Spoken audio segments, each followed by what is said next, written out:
This is Keep On Cooking, a podcast for people who love cookbooks and want to know more about the authors. It's also a great place to get a weekly dose of culinary inspiration to keep things pumping in the kitchen. So grab a cookbook and keep on cooking.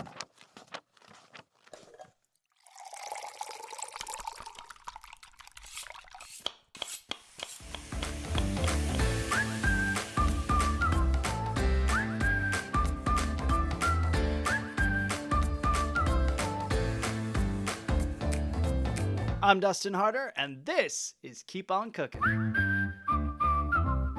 Hello and welcome to Keep On Cooking, the only podcast dedicated to plant-based cookbooks. I'm your host, Dustin Harder, and he's a mystery wrapped inside an enigma. It's the one and only Mr. Rossetti. How you doing, my dear? And I thought this was just a hoodie. Oh, but it's an enigma. You're cloaked in the enigma. The mystery. Such a mystery. Are you building a mystery? I am. Oh, I don't Thank you. don't quite have the vocals back after being sick, but hey. Hey, it's all right. A little something. We're here to talk about my new book that's coming out. Yeah. Oh my gosh. Number 4. Number 4, March 26th. Wow. I've got a new book coming out. It's called The Power Foods Diet, the breakthrough plan that traps, tames, and burns calories for easy and permanent weight loss. Now, of course, this isn't my book. This is Dr. Neal Barnard's book, and I had the honor and privilege of working on the recipes for this book.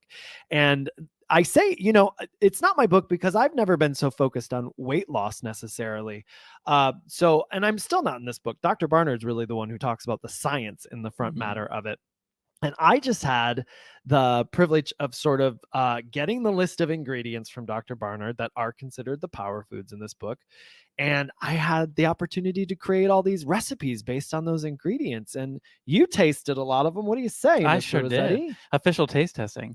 Well, I think anytime like weight loss is mentioned, like you kind of think like, oh, well, taste is going to be, not as good. And that is definitely not the case for this. And all the recipes are amazing. And again, you've got these power foods that like, I would say like the normal vegan, would have on their list. But like, we've been adding more of those, I think, because of the book. Over time, and because of the book, and he talks about specific types of like cinnamon to get, from certain areas that are really helpful. So like, I don't know, it's been interesting. Well, and I like too. So getting that list of ingredients, I was like, it's like we talk about, especially in the world of diet and exercise and all that stuff. There's so many untruths out there and so many myths and so many people telling you what you can't have. This book does a great job of telling you what you can have. Yeah. And so I was really into that, like just getting this list of like whole foods ingredients essentially, but not, there's whole wheat pastas on there. So like, there's a great macaroni and cheese. So I did recipes and Lindsay S. Nixon did recipes. There's a great macaroni and cheese that she did that I love, and we all know I'm picky with macaroni and cheese. That's true. And I had to make it because I did a photo for it, because y'all, that's the second thing on this. Yes. Little pat on the back here. This is the first book that I've done photography for, including the cover photo. So check it out. Yeah, so very excited about that. Very excited for these photos to be out there for people to see finally. I had a great time with it. I wouldn't necessarily call myself like, Annie Leibovitz, but no, I had fun. I had fun. Really, really well. And I really like the way they turned out. Fortunately, I've got a great mentor in this, Ashley Madden, of course, who I've mentioned a million times, who did the photography for my last friend of the pod. Well, Ashley Madden and also Alex Scheitzman. So Ashley Madden, you can follow at Rise Shine Cook, and Alex Scheitzman has held my hand through this so many times. It's true. You can follow her on Instagram at Rise Shine Cook. I'm sorry. Ashley's at Rise Shine Cook, and Alex is at The New Baguette. And Alex actually does one-on-one photography coaching, and she's fantastic. She really takes you through the beginning, middle, and end of how you can create great photos, working with the camera, the settings, and she's been great with you. Yeah, she really has. And then I had like a moment of panic in this where my photos were not formatted correctly, and she like held my hand and walked me through that. So she's been really great. So check her out if you're looking to up your photography game. But let's talk a little bit about this. Dr. Barnard is a nutrition researcher, author, and health advocate. Yes, and he is also an adjunct associate professor of medicine at George Washington University School of Medicine. Dr. Barnard conducts studies on the role of nutrition in diabetes, obesity and lipid management, among other health issues. There was an episode with Dr. Barnard and Drina Burton on their book Reversing Diabetes, episode 66. If you want to go ahead and check that out. Yes, we did. And this episode's going to be sort of exactly like that. He's going to come on here shortly and talk about the science of everything and the front matter of the book. And then I'm going to come back on and I'm going to walk through some of these delicious recipes for you so you know what kind of food you can expect from here. But if you want to hear about that Reversing Diabetes book that he did with Drina Burton, be sure to give that a listen. Now, in 1985, Dr. Barnard established the Physicians Committee for Responsible Medicine, a nonprofit organization advocating for preventative medicine and higher ethical standards in research. So, also more fun news on this podcast in this moment. Of course, we know for the last couple of years I've served as the culinary specialist for PCRM. But David, what's the news? I am now the special events coordinator for PCRM. Power couple back to back. Back to back. Yes, I am now the special events coordinator and off to the races. You are. This week is week 4. I'm, going to Miami for a site visit for a Bon Voyage event we're having for the Holistic Holiday at Sea cruise that Dr. Barnard is speaking on. You're doing a lot already. A lot. And then a huge event at the National Press Club on for March the book. 26th for the book. And We're I think doing, tickets are already available. Correct. You can go to pcrm.org/events. Yep. So if you're in the DC, well, you could even go to pcrm.org and probably type in the search bar what Power Foods, and it'll come up. Yeah. So DC, March 26th, we're doing a dedicated book release event. Chuck Carroll's going to be there. I believe it's part of the Exam Room Correct. podcast. Yes, it is part of the Exam Room. And Stephanie Ignapo will be there. So great group of us talking about the book and talking about some success stories and the science behind the book. It's going to be a lot of fun. Really cool. To wrap up a little info on Dr. Barnard, he grew up in Fargo, North Dakota, y'all. His extended family includes both doctors and cattle ranchers, 2 groups that are increasingly butting heads over America's health policies. Dr. Barnard's scientific approach aims to shed new light on these important issues. And here he is to chat about his new book, The Power Foods Diet. It's Dr. Neal Barnard. He's the man with the Power Foods plan. It's my pleasure to welcome to the podcast, the Keep On Cookin' podcast, that is, Dr. Neal Barnard. Thank you for being here today, Dr. Barnard.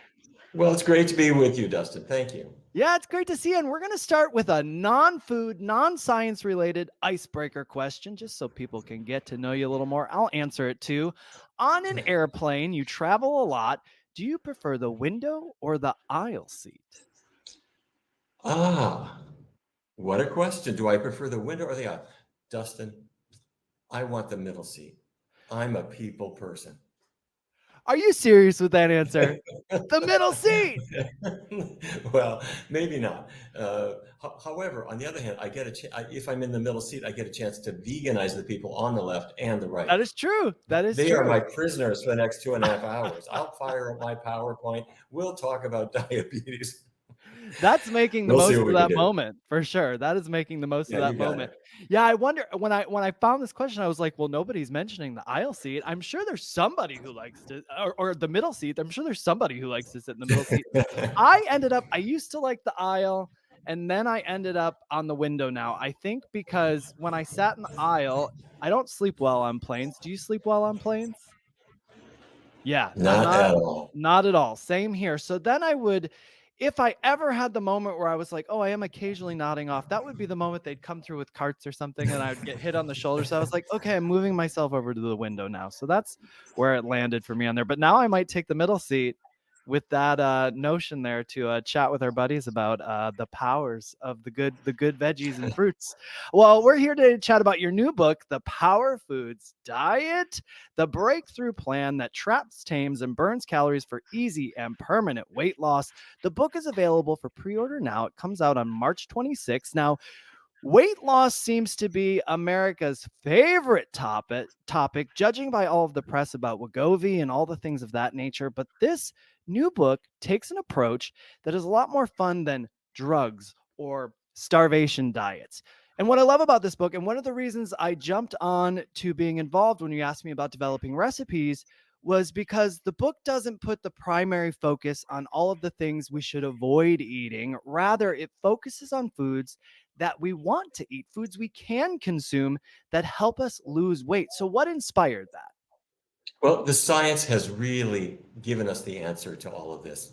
Justin, just what you said is true. People who want to get rid of some unwanted weight, they starve and they feel terrible. And if they binge, they feel regrets, or they'll have surgery, or they'll take expensive drugs. All these things are kind of tough.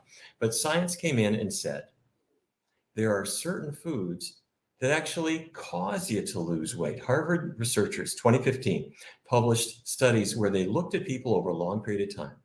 And if they increased certain foods, their weight tended to drop.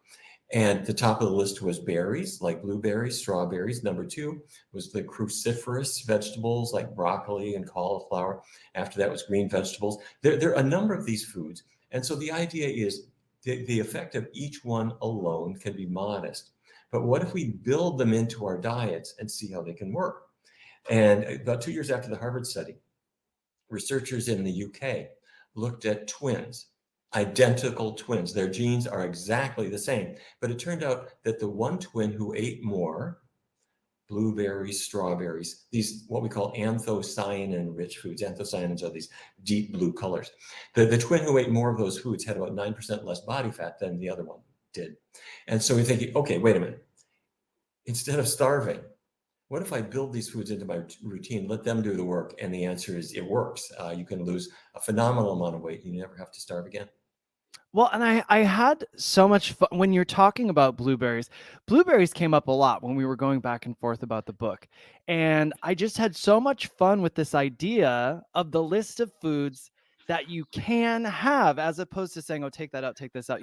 There's a section in the book that says, hey, here's some ingredients that maybe aren't the best for you, but you really get into the science, the things you're mentioning, the things that can help you in this category, which I love. For starters, just as an example, you give French toast in the beginning of the book for weight loss. Now, to many people, that sounds completely counterintuitive to a weight loss strategy. So enlighten our listeners on having their French toast and eating it too. Okay, you would take those blueberries, rich in the anthocyanins. Remember, these are the ones that are associated with less body fat, particularly less abdominal fat. Build them into the most delicious syrup you can ever imagine, and put it over your French toast, but not your grandma's French toast, the one where they dip it in eggs and milk and throw it into the fry pan with butter all over it. Is that fattening? Sure it is. But you can undo all of that. You can take out the bad ingredients, and you can have French toast that's great, topped with a syrup that is great, and you can love your breakfast, and it loves you back. Oh, that's so true. And we were so energized around this. So Lindsay S. Nixon, who also does recipes on the book, she developed a fantastic French toast in there. And then I went crazy with the blueberries and the cinnamon you were talking about. We got a great syrup in there. We're able to put all over everything. But what about some other foods? Can you summarize how certain foods bring about weight loss? Sure. Let's take spices, for example. This is really cool, and people have been studying them for a long time. Cinnamon.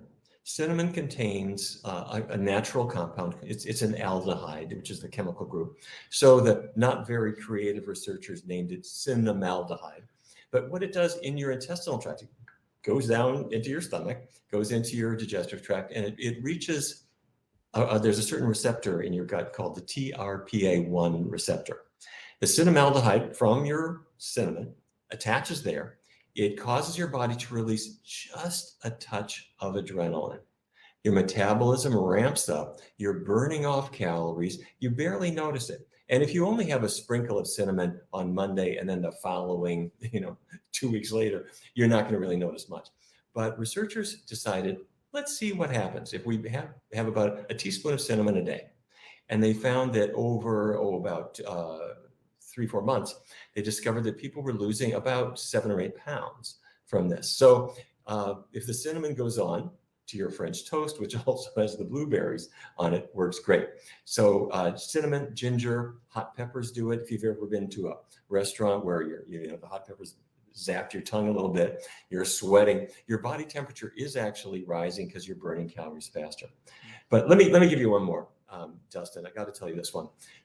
Don't try this at home. Researchers did a research study where they actually measured everybody's, how do you put this politely? They measured what they excreted. And Sure. what they discovered was that if people ate a diet that included more whole grains in it, um, brown rice instead of white rice, whole grain bread instead of white bread, the fiber, as it's going down your digestive tract, the fiber will trap some of the calories in the foods that you're eating and carry them out with the waste, and you're flushing those calories down the toilet. And what the researchers discovered is that you're subtracting about 100 calories a day from that. So that's a little modest, but you add that to the appetite taming effect, the calorie trapping effect comes in, the metabolism boosting effect comes in, and over a relatively short period of time, the weight loss that you get can be equivalent to what the weight loss that people are getting with drugs, with really severe dieting, and you getting this just from the foods themselves. That's really using the ingredients to work for you, as we've talked about, the things you can have and then how they're working for you. You tell us all about this in the book, in the Power Foods Diet. So when we talk about foods that will do these magical things you're talking about, right? What are the top foods for weight to get the weight loss effects? Well, I think berries do come top, and for the reasons that we've described, because they're high in fiber, they have natural healthy complex carbohydrates, plus the anthocyanins. But I don't want people to focus on just that, because look at the whole other fruit, the rest of the fruit group, the apples, the pears, Mm, the citrus fruits were one of the top ones that were discovered by Harvard researchers as well. And when it comes to the vegetable group, I'm hoping people will be generous with them. Green vegetables were scored number 2 and number 3 in the Harvard list. The cruciferous ones were number 2. The other ones like spinach were number 3. And if you're planning your dinner, what if you combine green vegetables, some Brussels sprouts or broccoli, say, with an orange vegetable? That's where the beta carotene is. That's a weight loss power food too. And the green and the orange, they just kind of complement each other and they make a really nice combination. One last one I do want to mention, sea vegetables. When I was growing up in Fargo, North Dakota, Dustin, do you think I knew what wakame was? No, but however, sea vegetables, whether it's the nori wrap on your sushi. By the way, this is not fish sushi. right, This is right, your cucumber roll right. or your asparagus roll or sweet potato roll, whatever. Okay. That nori sheet that it's wrapped in, or the wakame that's in your miso soup or whatever. Mhm. They have iodine. Iodine is what your thyroid turns into thyroid hormone, which powers your metabolism. So the sea vegetables are power foods too. I love this. All of these great ingredients, and I'm about to dive into them in this book. So many great things to tell everyone about. There's pasta in here, y'all. He's not leaving you hanging. There's pasta in here, and I'm excited to tell you all more about it. We're going to dig through the recipes section by section because that's what we do here on Keep On Cooking. Dr. Barnard, I appreciate you coming on to chat about the science behind all of this today, and I'm looking forward to seeing you at some press events soon. We've got listeners. If you're in Washington D.C., in the Washington, D.C. area, you can catch myself and Dr. Barnard, Stephanie Ignaffo of Plantspiration, and host of the Physicians Committee Exam Room podcast, Chuck Carroll, in person for the book launch special event, The Power Foods Revolution, on March 26th. I'm really looking forward to that and being with everybody there. There'll be food, education, inspirational stories, and a whole lot of fun. Of course, tickets are available now. I'll put the link in the notes. And if you can't join us for the launch event, please go pre-order your copy of the Power Foods Diet right now, everywhere books are sold. Dr. Barnard, thanks again for being here. It's always so nice to catch up and chat with you. Well, Dustin, thank you. Thank you for these fantastic recipes. Let me say you hit it out of the park. And thanks for letting me talk about the Power Foods Diet today. All right, I'm going to talk about the fabulous recipes in the Power Foods Diet. Dr. Barnard's new book that I developed some recipes for with Lindsay S. Nixon. And I got to tell you, I'm not so focused on the weight loss aspect of this. Of course, it's great. He offers all of this fantastic science and research in the beginning, and there's a lot of success stories in here as well. But what I'm focused on, what I love about it is that it really hones in on the ingredients that you can have, foods that you can have. And that's what Lindsay and I developed the recipes from, a place of looking at the foods that you can eat, not necessarily being like, oh, we can't use this or we can't use that. It was like, let's take a look at all the things we can use. And there's so many great ingredients that you can use in this book: blueberries, cinnamon, strawberries, raspberries, blackberries, apples, pears, raisins, dried fruits, apricots, mangoes, oranges, plums, berries, cherries, black beans, pinto beans, chickpeas, tofu, tempeh, miso, oats, brown rice, millet, wheat, amaranth, pasta, whole wheat pasta, baby, getting into it.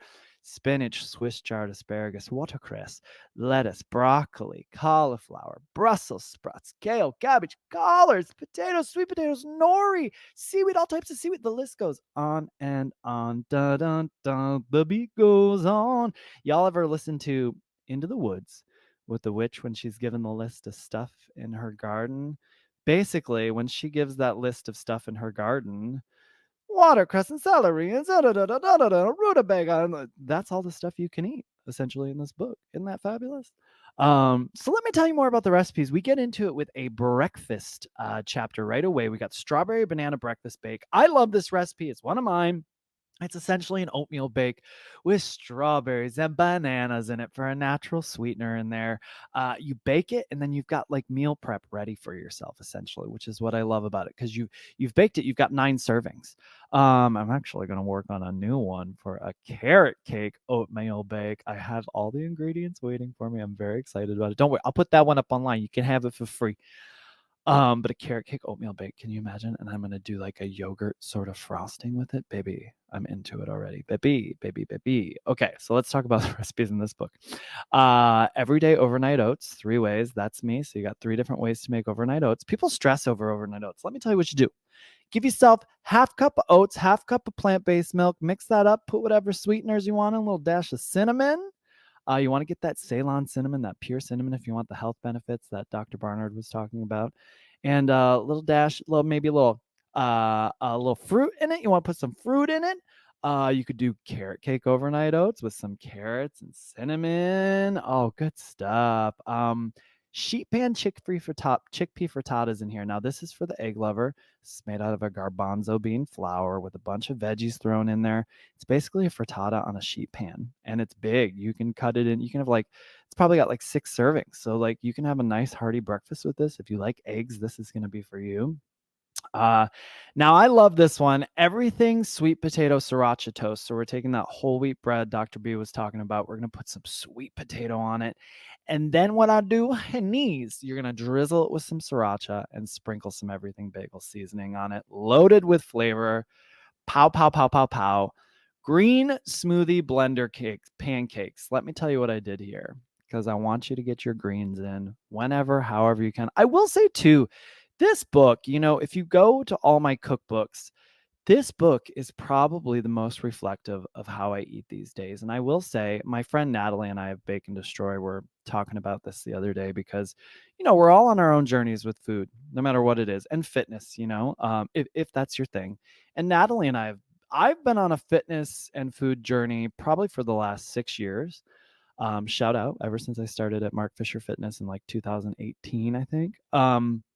And that has built a whole different relationship with food for me. And then Natalie's been really going strong on a fitness journey and food journey for the last couple of years. And we're your typical, if you go to Natalie's book, Bake and Destroy, and my second book, Epic Vegan, we love food. We just love to throw stuff together and make really cool dishes. And I'm telling you, we still love that food. We still love that food to this day. Give us a green bean casserole pizza. Give me that crab rangoon pizza. Honey, we are all over. But you know what else we love? A lot, actually. Simple, real food that's easy to make. And that's what the Power Foods diet is full of. Simple, real foods that are easy to make. And Natalie was great. She's like, we just got to be like real with our food 80% of the time. And then the other 20% of the time, we can kind of like enjoy the other things. And I'm like, she's not wrong, because it pays off. I feel better all of the time, right? Last night I indulged in some sweets and I felt fine, but like I didn't feel great like I usually do. It's things like that. You just learn about yourself and your body as you move onward in life. So I will say the recipes that I developed for this book really came out of my kitchen of things that I often eat. Simple ingredients that I toss together, where for this book, I kind of just had to be like, well, okay, let's throw together some measurements and make sure people can make these at home. And this everything sweet potato sriracha toast is one of those things. Green smoothie blender pancakes, also one of those things. So I'll toss the spinach in plant-based milk, whiz that up in a blender, and then I'll use that liquid to mix with my dry mix to make the pancake essentially. And spinach is such a neutral green, you're not really tasting any greens in your pancakes, and you smother that with that blueberry cinnamon syrup we were talking about earlier. Yum, yum, yum. Blender oat waffles. I love these. It's just some oats and banana and plant milk in a blender to make your waffle batter. You put that in a waffle maker. There you go. British style greens and beans on toast. Now, you know, the Brits love their tomatoes and sausage and beans for breakfast.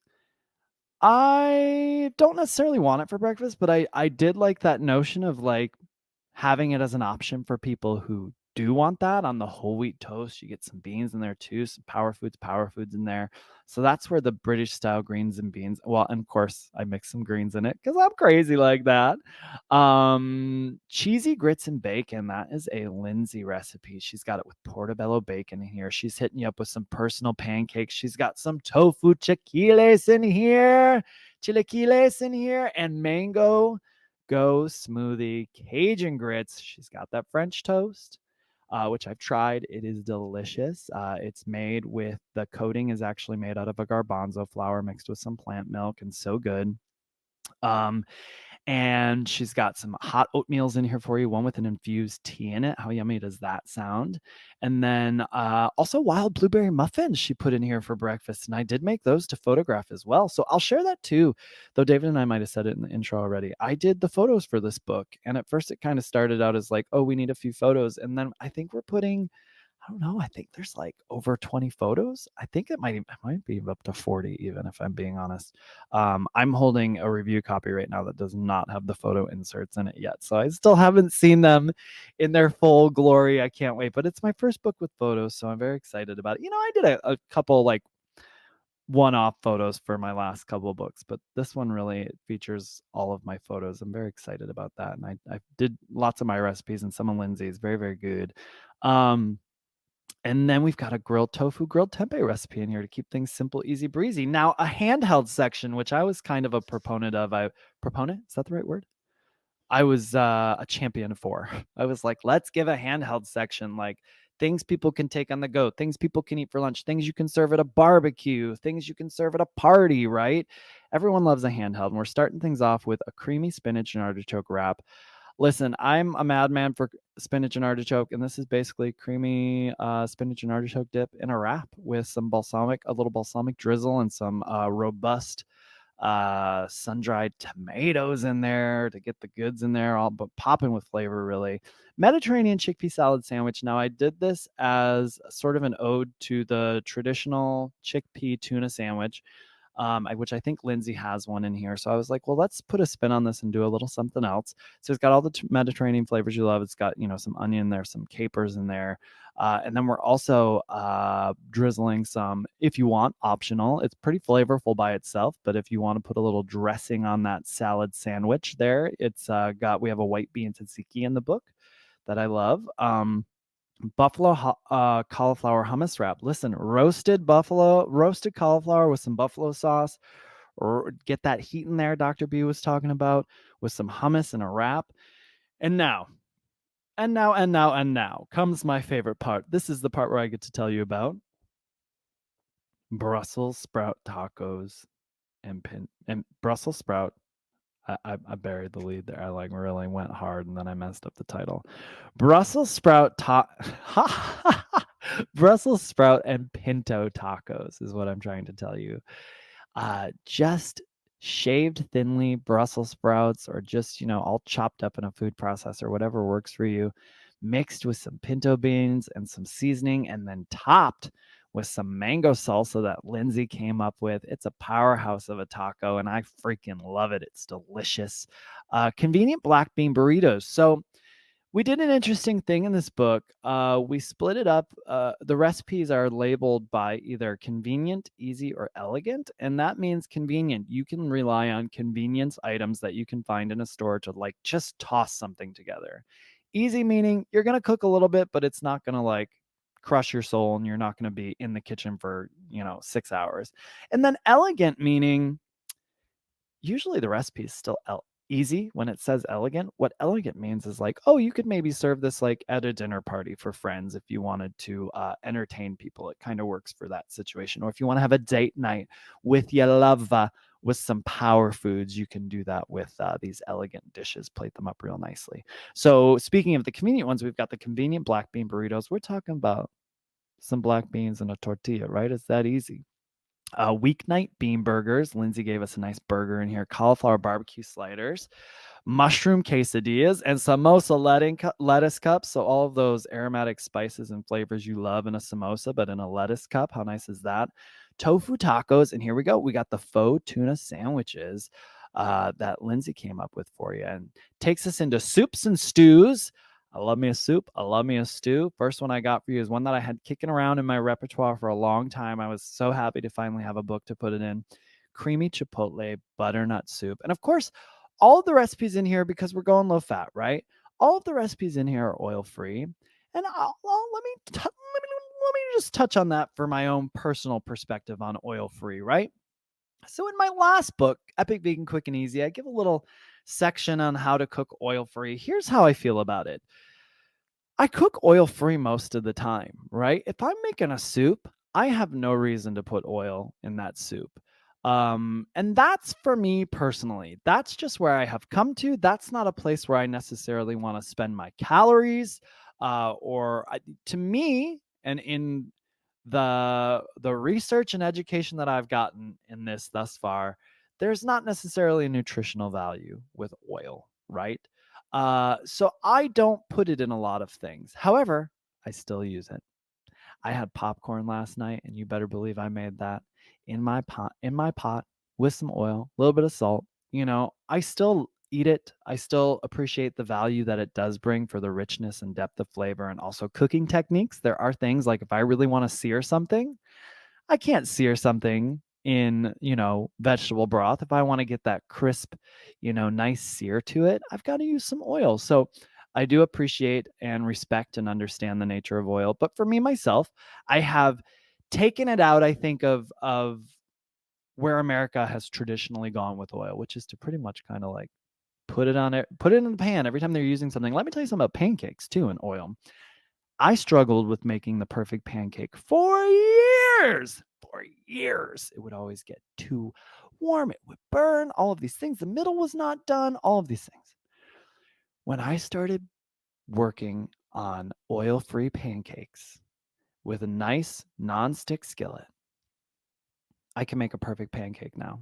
Telling you, it's 2.5 to 3 minutes each side, medium heat, nice oil-free skillet, great spatula. It's going to slip under there and flip it over. You're good to go. Don't mess with that oil in the pancakes, because all it's doing is frying the outside of your pancake. Meanwhile, the middle of it's not really getting very cooked. I'm sure there's some people out there using oil with their pancakes that could school in the art of making pancakes with oil. So I'm not telling you to stop if it's your gig and you've got your perfection to it worked down, but I could never get it. So I love making my pancakes oil free. All right, so what else do we got in here? We got that creamy chipotle butternut soup. I mean, that's butternut squash essentially pureed into a soup with a little bit of chipotle adobe in there to give it a kick. You can kind of start with 1 or 2, go as hot as you want it to be. I love we've got an oil-free crispy chickpea crouton we can throw on top of that for a little topping, a little crunch in your soup. So good, some texture. Very easy veggie lentil soup. Now, this is a variation of a lentil soup I've been doing for years. It's just loaded with vegetables. I think corn, peas, carrots, broccoli, potatoes are in there. Everything's in there with some lentils. It's hearty. It's satiating. Great to have around for the week for a quick lunch or even a quick dinner, because it is very filling. And you're just getting all the nutrients from it, right? Cheese and broccoli soup. So there's a great carrot cauliflower cheese sauce I use in here, and I just took it and turned it into a soup for you with that broccoli in there. Chickpea pot pie stew with herbed polenta dumplings. Now, baby, in my last book, Epic Vegan Quick and Easy, there is a chickpea pot pie soup, and I love it. I freaking love it. It's delicious. It's become like a fan favorite. Everyone always posts they're making it. They love it. They love it. And so I was like, well, it's another variation on this. So in the one in Epic Vegan, you take cashews and make a cream sauce. In this, you're going to use a cornstarch, And it's modified a little with some different ingredients, so it's a little different than the soup, but you're going to use a cornstarch to thicken it. And then you're going to make these delicious herbed polenta dumplings that you're going to let come to fruition on the top. You're going to plop them on the top. You're going to put a lid on that stew, and you're going to let those dumplings cook out, babe. They're going to be so good. And you got yourself a nice big bowl of hearty stew with a delicious polenta dumpling on top of it. I love it. Speedy one pot dal is in here. Love that with the red lentils. Ooh, I want to make some of that now. A little pop of lemon juice in there at the end. A little citrus on that one pot dal. We got a mango dal, another dal, orzo chili. So we're using that whole wheat orzo in here to create a chili. Pasta fagioli. Mexican noodle soup. That's a Lindsay recipe. I want to make that. That sounds yummy. And Southwest chili. So that's our soups and stews chapter. Now we have salads and sides. So love me a salad, love me a side. Obviously, this chapter is going to be chock full of them power ingredients. So what do we got? Easy quinoa and broccoli tabbouleh. I think in this I use the broccoli stock. No, I probably just use the flora, but hold on to those stocks because you can, it's funny. I say, I think you guys were like, well, didn't you write it? Yes, I did. However, what happens as years go by and you're developing recipes, I'm celebrating 10 years in this, by the way. What happens when years go by is you develop different variations of things, you perfect things, you make them better, you forget what you've done, you write a book a year ago, it comes out and you're expected to be like, it's this. When ultimately, when you're promoting a book, you and the publisher get together and you focus on a handful of recipes that you share with the world to promote the book so that all the recipes aren't out there for free. Now, let me see. So I just say 1.5 cups broccoli chopped into tiny pieces. I love that. That's going to be delicious. Oh, because I see. So the quinoa is creating the tabbouleh. So I do think I have a variation at one point where you shred up the stems. In this case, let's just take those stems and we're going to use them for stock. Put those in the freezer, pull them out when you want to make a delicious, yummy stock. Okay, so moving on to a massage kale Caesar. This has got some shredded carrots in it. It's got the massage kale. And you're going to massage it with a white bean Caesar dressing that I love and top it with those oil-free, crispy chickpea croutons. Pinto picnic salad. Now, this one I love. It's an oil-free lime chili vinaigrette mixed with some spinach and peppers, pinto beans, brown rice. Oh, it's just so good. Toss that up, a little bit of mango or papaya in there. I like to put it in a container, take it wherever I need to go, and then toss it up with the dressing when I get there and enjoy it. It's so good. Rainbow fajita bowls. We got fajita vegetables atop a bed of leafy greens with tomatoes and pinto beans, brown rice, and drizzled with, I like to put Lindsay's creamy tofu sauce on this. So good. Loaded choppy salad bowl. This has everything you want. The base of the dressing is a nutritional yeast base. With some onion powder, garlic powder, comes together so easily. A little bit of tamari in there for some umami and salt pop.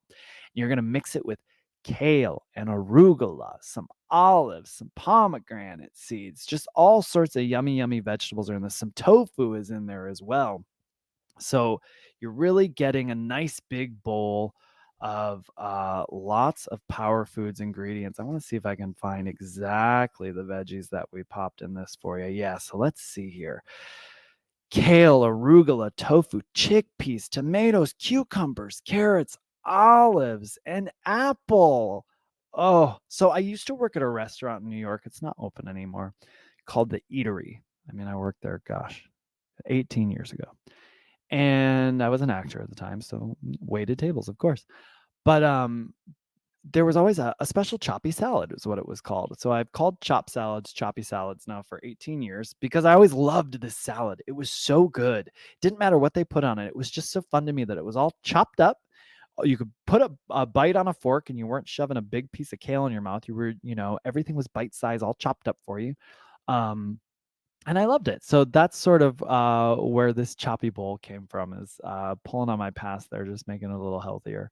Roasted maple balsamic, Brussels sprouts, and sweet potatoes, chilled pasta primavera salad, all the powerhouse veggies, and some watercress in here with some rotini pasta.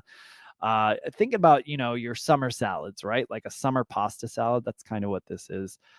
Scallop potatoes. I use that thinly sliced potatoes with that carrot, cauliflower cheese sauce to make these scallop potatoes, crispy, oil-free, oven-baked potato wedges. So I had these clients a couple of years ago, these private clients who wanted French fries. They were like, we don't want oil, but we want French fries. And whenever we went on, well, they went on vacation and I came with them and worked in the kitchen, right? They always wanted vacation foods essentially, but they weren't going to order from the resort. That's why I was there with them to cook. So they wanted all the vacation foods. They wanted, guacamole. They wanted hummus, all these things. And, I'd make them from scratch. They wanted pita chips, no oil, all that stuff like that. So I'd make all these things from scratch. But one thing that I really perfected was making a crispy, oil-free French fry. And I love these to this day. They're one of my favorite things to make. And I was really proud of it because my boss at the time, he came over and he was like, I want potatoes again, but it's just you're making us so much fried food. And I said, boss, those are not fried. And he was like, what? And I was like, there's no oil on these.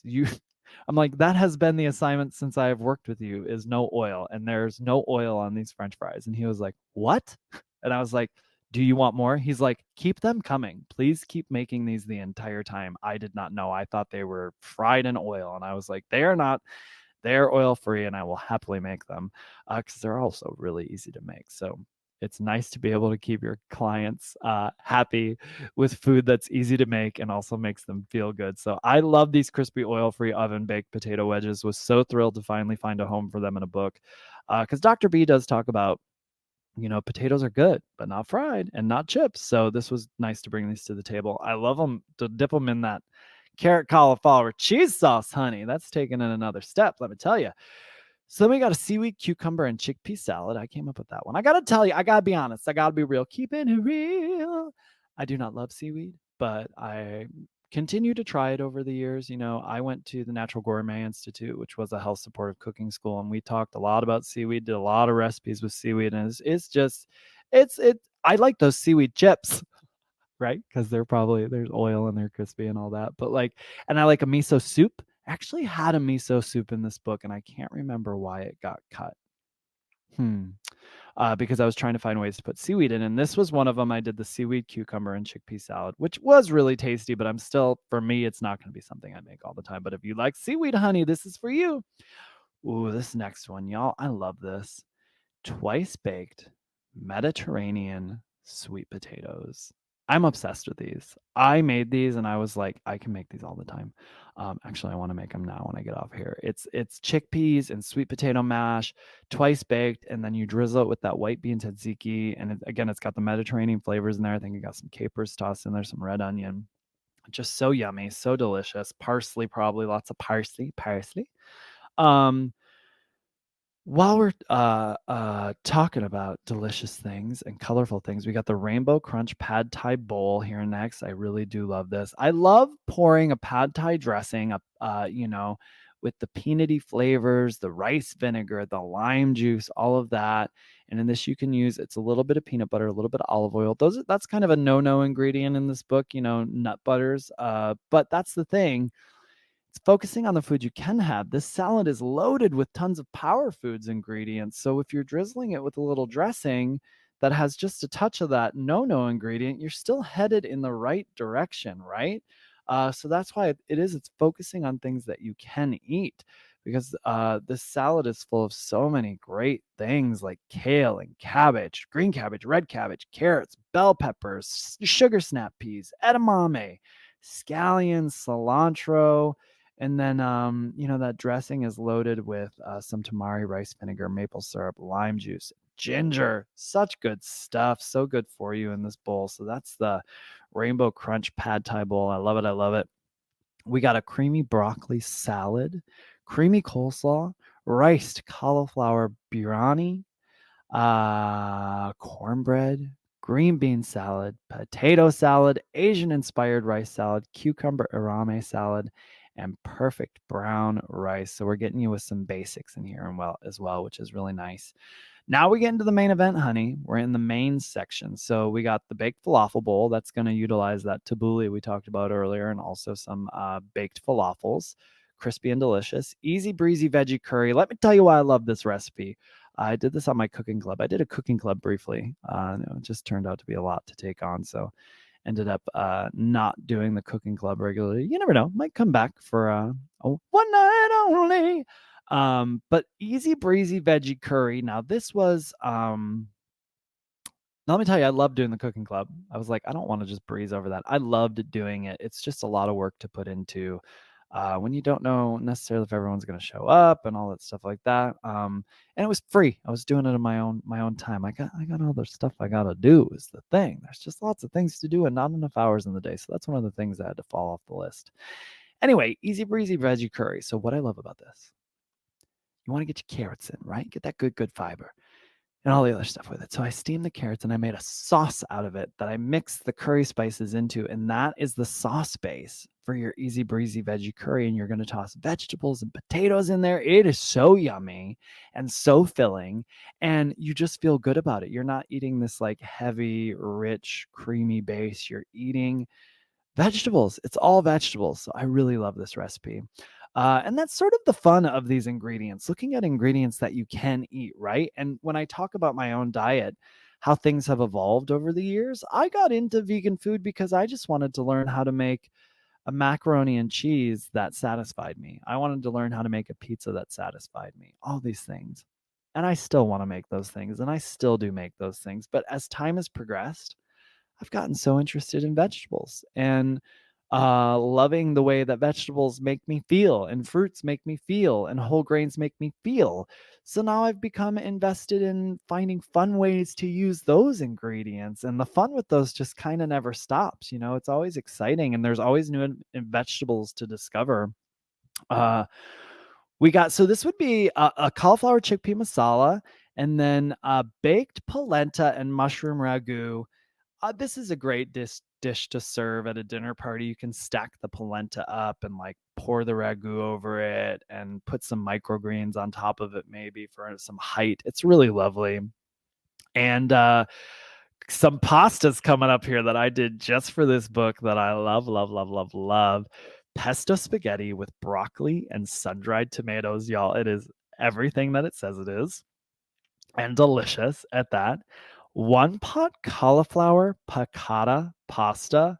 Babies, I love me some piccata, that papa lemon, the papa capers, the parsley, so good. So we're putting the cauliflower in one pot with the pasta. We're boiling it all together and then we're making the sauce all from that and adding the capers and lemon juice and everything to it at the end. It is so good. I love this pasta so much. And then and it's great. I would make these pastas and I would have meal prep. It was so great. I would portion it out and I would just have myself meal prep all through the week. David loves these ones too. We got a chimichurri chickpea pasta. So a chimichurri sauce tossed with pasta and chickpeas in there. So good. Sheet pan broccoli and tofu teriyaki. Love a sheet pan meal. This is vegetables and tofu on a sheet pan drizzled with the teriyaki sauce, roasted, and then you serve that over a little brown rice. Chilled bok choy soba noodle bowls. This is a tahini-based dressing drizzled over vegetables and bok choy and soba noodle bowls and then chilled in the fridge, sprinkled with little sesame seeds on top. So yummy. Egg roll in a bowl. Now, this was like a trend that was happening for a little bit on the Instagram, and I kind of hopped onto it here because I was like, how can I make an even more healthful version of this? And so it's everything you want in egg roll. It's the cabbage and the carrots and the tofu with all of the egg roll flavors. You're just not dealing with that, the unhealthy deep fried wrapper, which again, I'm going to talk about balance. I will go to a restaurant that has a vegan egg roll and I will eat it. So I just want to be clear about that. I will eat it and I will enjoy it. And you know what I'll also enjoy? This egg roll in a bowl whenever I want those flavors at home and I don't want to whip out a pot to deep fry in. You can't look at me and tell me that's a fun thing for you to do at home. Nobody likes to do that at home. That's a pain in the butt. So this is a great way to get those egg roll flavors without all the muss and fuss. I got a red pepper and artichoke paella in here for you. A penne arrabbiata. Now, I make this easy arrabbiata sauce from scratch. You can use jar if you want, but this is just crushed tomatoes, some garlic, and some crushed red pepper. It is so good. And then toss this up with some whole wheat penne. I actually had to do it for a promo video. So David and I have been eating it all week. Love, love, love it. Lindsay's got some great stuff in here. A cheesy broccoli casserole, firecracker bowls, lasagna rolls, personal pita pizzas, neat loaf. You gotta have the standby neat loaf, right? Vegetable rice casserole, Moroccan shepherd's pie, peanut tofu stir fry, pasta with creamy tofu sauce, nori rolls with tahini dipping sauce, potato lentil enchiladas, shroomy stroganoff, quick stir fry, spaghetti bean balls, aloo matar, oven baked macaroni, garlic cauliflower risotto. Let me tell you about that macaroni. Don't snooze on it. Do not snooze on it. I made it because I am a snobby little macaroni and cheese boy. And I was like, okay, Lindsay, let's see. I'm going to make this. Plus, I also had to photograph it. But I was like, I will happily photograph the mac and cheese because I want to try it. And I did. And it was delicious. The base is a silken tofu sauce with just minimal spices in there. And then bake that up with some whole wheat pasta. It is so good. It's hearty, it's creamy, it's decadent. It's just great. Another one to serve to friends and family, really. It has that baked mac and cheese texture as opposed to like pasta and sauce. I had some friends I worked with at Arden's Garden, and there was always an argument over baked pasta and sauce. They are two different things. You gotta be real about that. All right, we're on to sweet treats, y'all. Desserts. So strawberry banana and ice cream, as simple and nice as it sounds. Some frozen strawberries, some frozen bananas. They come together in a bag now.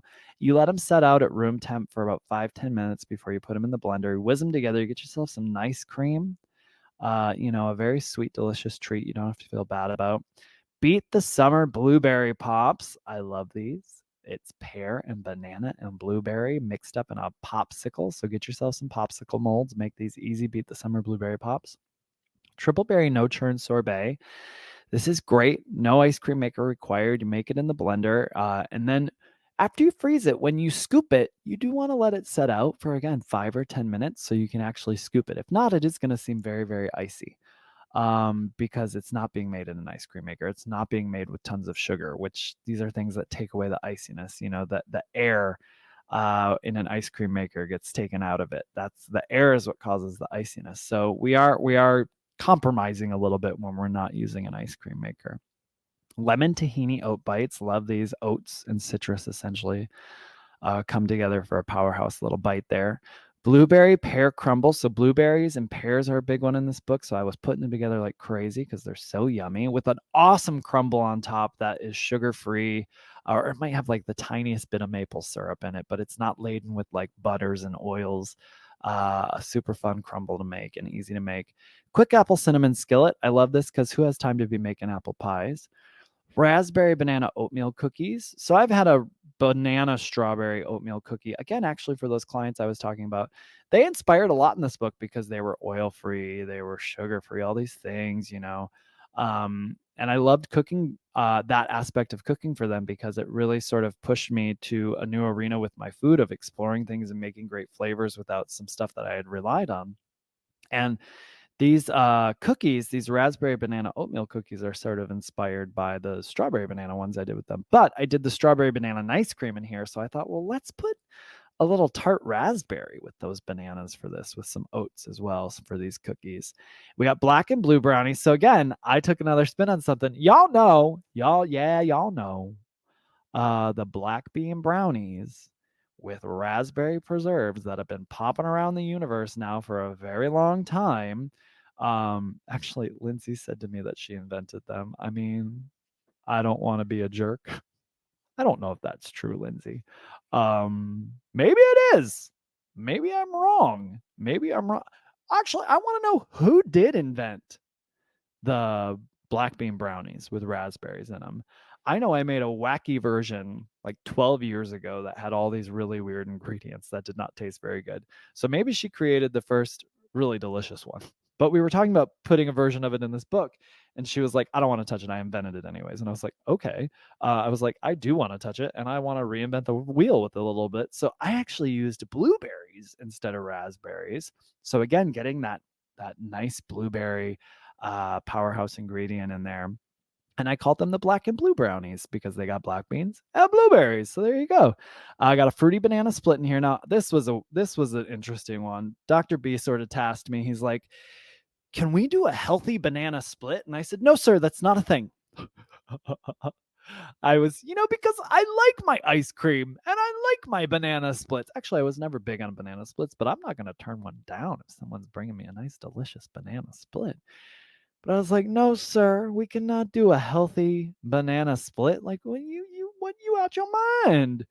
But then, of course, as I do when somebody sort of offers me a little challenge, I was like, but how can we make a bowl that is healthful with bananas and like a delicious sort of sweet flavor to it, right? So it's the banana and something else, right?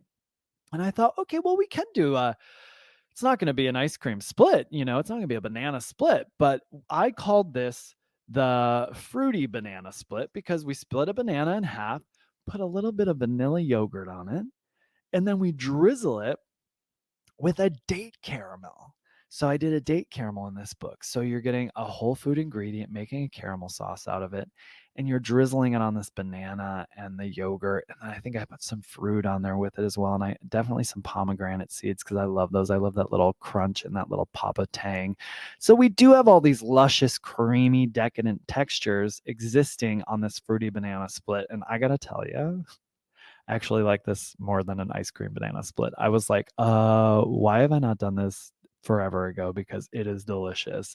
I mean, it could even be like a breakfast item when you think about it, but fruity banana split. And then we got a classic fruit salad in here. One of my favorites, chickpea cookie dough bites. I was happy to take a spin at these. I've seen them around for a long time, and I was just like, I want to do my own version of that because I freaking love cookie dough. And when I say my own version, you see it online somewhere or something. For me, I don't necessarily follow a recipe. I'll go, oh, that sounds good. Let me put these things in. So I just went to task and started like whipping it up in a way that I thought tastes good. And that's what ended up in the book. So we got chickpea cookie dough bites, quickie cinnamon rice pudding, and then Lindsay gave you a great carrot cake there with an optional frosting at the end of the desserts. And now we're coming on to staples, condiments, and dressings. So many great things for you to keep on hand here to stay on track if you want to because I like to have sauces in my fridge. Right now I got a butternut cheese sauce in there that I just made the other day because I had some butternut squash laying around. I know I will use it. I will use it on pasta. I will use it on those oil-free baked potato wedges. I will use it on broccoli. Like, I will use that sauce, and it's going to help me eat my veggies essentially, right? So I like to have some staples or condiments on hand. This chapter has the carrot cauliflower cheese sauce, creamy Caesar dressing, power pesto greens. This is a pesto made of kale and spinach, all the good greens in there. Classic oil-free hummus, white beans tzatziki, cinnamon blueberry syrup. Pouring that all over the breakfast goodies. Chimichurri sauce, oil-free crispy chickpea croutons, date caramel, easy arrabbiata sauce, enchilada sauce, golden gravy, barbecue sauce, low-fat vegan mayo, mango salsa, balsamic Dijon vinaigrette, creamy tofu sauce, orange ginger dressing, tahini dipping sauce, faux beef broth, and creamy garlic yogurt sauce. And y'all, that does it for the recipes for the Power Foods diet. I'm very excited. Well, I'm very excited to finally get a copy of this book where I could see the photos in it because, y'all, I'm really thrilled. It's my first book with photos. But I really do love the recipes that I did for this book and the ones of Lindsay's that I've gotten to try. And I think it's got some really great information out there for people who want to get a little info on the science behind weight loss. So please go pick up the Power Foods Diet or pre-order it wherever you pre-order books. It's going to be out March 26th. And of course, I mentioned the book launch event that's coming up on that day, March 26th, in Washington, D.C. I'll be there with my pal Stephanie Ignafo of Plantspiration, who I love and adore. She is a big ball of energy. And we've got Chuck Carroll there from the Exam Room podcast. And also Dr. Barnard will be there. And I'm working on the menu now with the press club there in D.C. So we're going to have some great foods to feature from the book and lots of fun to have and inspirational stories and all that good stuff like that. So if you do come to that, you get a free copy of the book that day. But if you're not coming to that, go ahead and pre-order it. All the links will be in the stories here. And I really appreciate gonna wrap it up. I really appreciate you being here. Thanks for listening today. Keep on cooking, and remember, it's nice to be nice. This has been a Muzzy Cat production.